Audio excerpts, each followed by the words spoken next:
ایک تیسری پہچان اہل حدیث کی آپ دیکھیے، ایک مسئلہ ہے وسیلے کا مسئلہ۔ وسیلے کا مسئلہ یہ انتہائی اہم مسئلہ ہے، کیونکہ اس مسئلے کو لے کر لوگوں نے اہل حدیث کو بدنام کر کے چھوڑا ہے۔ لوگ کہتے ہیں کہ اہل حدیث وسیلے کو مانتے نہیں ہیں، نعوذ باللہ، یہ سب سے بڑا بہتان ہے، سب سے بڑا جھوٹ ہے۔ اہل حدیث وسیلے کو مانتے ہیں، ہاں یہ بات آپ سمجھ لیجیے اچھی طرح سے، اہل حدیث وسیلے کو مانتے ہیں۔ کس وسیلے کو؟ جو وسیلہ شرعی ہے، شریعت میں جس کا ثبوت ہے، جائز وسیلے کو اہل حدیث مانتے ہیں، غیر شرعی وسیلے کو اہل حدیث نہیں مانتے، کیونکہ یہ عقیدہ صحابہ سے ہمیں ملتا ہے، یہ عقیدہ اللہ کے نبی صلی اللہ علیہ وسلم نے صحابہ کو دیا تھا، اور صحابہ سے یہ عقیدہ ہمیں ملتا ہے۔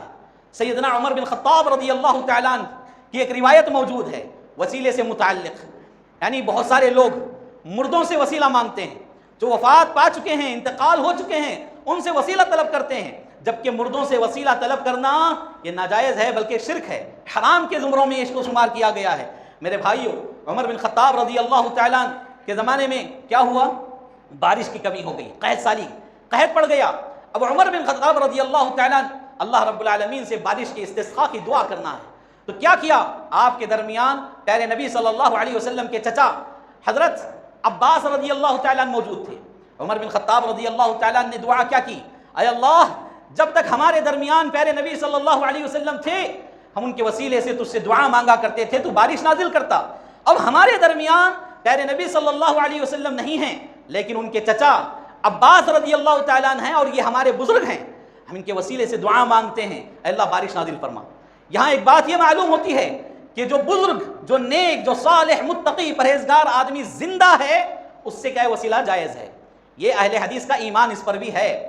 یعنی بہت سارے لوگوں کو آپ دیکھے ہوں گے، مسجد کے امام صاحب ہیں، خیریت مل رہے ہیں، ملاقات کر رہے ہیں، دعا کی درخواست کر رہے ہیں، کس عقیدے پر؟ کہ بھئی یہ نمازوں کے پابند ہیں، حرام و حلال کی تمیز کرتے ہیں، اچھا کھاتے ہیں اور ناپاک نہیں کھاتے ہیں، ان کی دعا قبول ہونے کے زیادہ امکانات ہوتے ہیں۔ اس عقیدے سے امام صاحب کو یا پھر فلاں نمازی کو، فلاں اللہ والے کو دعا کی درخواست کرتے رہتے ہیں۔ تو میرے بھائیوں، اس حدیث سے یہ بات معلوم ہوتی ہے کہ جو نیک ہے، متقی ہے، پرہیزگار ہے، اور شرط یہ ہے کہ وہ زندہ ہو، تو اس سے وسیلہ جائز ہے۔ یہ بات آپ اچھی طرح سمجھ، یہ مسئلہ بہت سارے اہل حدیث بھائیوں کو بھی معلوم نہیں ہے، وہ بھی اچھی طرح سمجھ لیں۔ اور ایک وسیلہ، دوسرا وسیلہ ہوتا ہے اپنے نیک اعمال کا وسیلہ۔ انسان نے جو کچھ نیکیاں کیا ہے، جو کچھ اچھے کام کیا ہے، ان نیکیوں کا بھی وسیلہ لیا جا سکتا ہے۔ جیسے بڑا مشہور واقعہ ہے، ایک غار میں 3 لوگ اٹک گئے، پھنس گئے، اور انہوں نے کیا ہے، اللہ رب العالمین سے اپنی نیکیوں کا وسیلہ مانگتے ہوئے راستہ تلاش کیا، اللہ رب العالمین نے ان کے لیے راستہ فراہم کیا، اور یہ صحیح حدیث ہے۔ تو اس طرح اپنی نیک اعمال کا بھی وسیلہ جائز ہے۔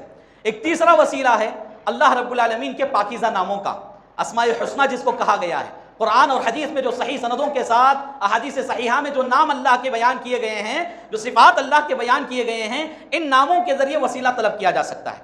اے اللہ تو رزاق ہے، ہمارے رزق میں برکت عطا فرما۔ اے اللہ تو رحیم ہے، ہمارے اوپر رحم و کرم کا معاملہ فرما۔ اے اللہ تو رحمان ہے، ہمارے اوپر شفقت فرما۔